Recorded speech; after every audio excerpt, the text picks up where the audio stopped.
สบายดีพี่น้องมื้อนี้เฮาสิมาเฮ็ดล่างจับหมอไผ่นี่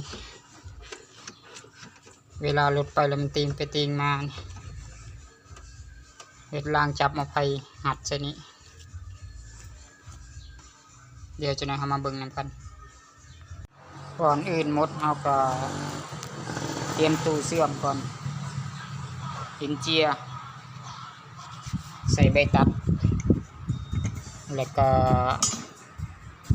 เล็กที่หัดเสาเหมียง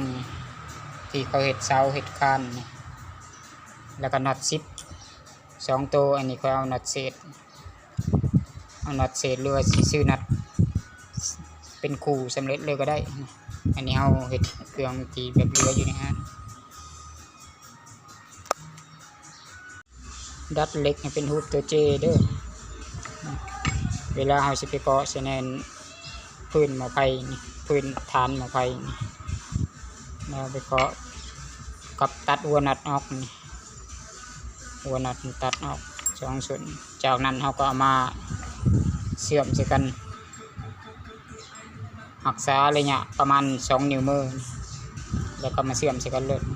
2 อัน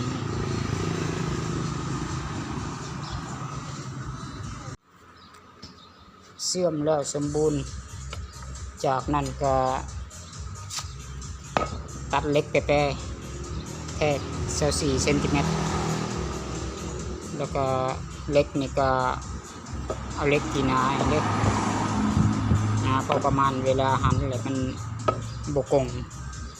เล็กมันบกงอย่างนี้แล้วก็เตรียมตัดเล็กไปแปรผ่านการตัดจอดแล้วเรียบร้อย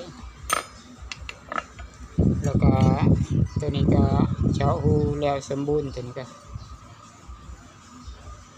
มีแต่บนทางกลางนี่เอาตัดใส่เพราะว่าหมอไฟเป็นรุ่นแบบหันใส่น้ำกรด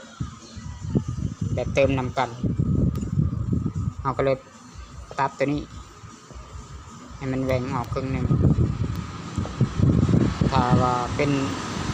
รุ่นแบตเตอรี่แห้งและเป็นหัวเพียงและเต็มเลยตัวนี้ตัดเต็มใส่เต็มเลยบ่ตัดก็ได้ไม่ติดเจาะหูแล้วก็แล้วแต่ตัวนี้เป็นรุ่นแบบมีหัวใส่น้ำกันเราต้องเดี๋ยวตัดออกจากนั้นก็กัดล่างอนามัยเตรียมพ่นสีสเปรย์แล้วสมบูรณ์ตอนพ่นนี้อย่าลืมพ่นหน้าหลังเด้อทั้งหน้าทั้งหลังพื้นพ่นเบิดตัวนี้ก็คือกันหน้าหลังลุมถึงพ่นเบิดตัวนี้ถ้าพ่นบ่ทั่วมันสิด่างเดี๋ยวจะหน่อยให้สิไปทำการจับใส่รถก่อนสิจับใส่รถก็ตัดยางห้องนั่นเด้อ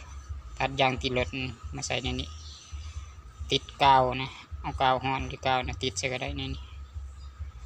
เวลานั้นมันจังบ่หัดหมอไฟแห้งหัดเข้าไปมันยังก็หนีบเขาเลยพ่นสีแล้วเรียบร้อยมาจับใส่ก็เป็นอันแล้วสมบูรณ์บ่มีติงใครก็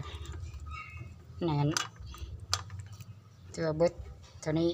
อย่าลืมกดไลค์กดแชร์ด้วยพี่น้องเด้อขอบใจ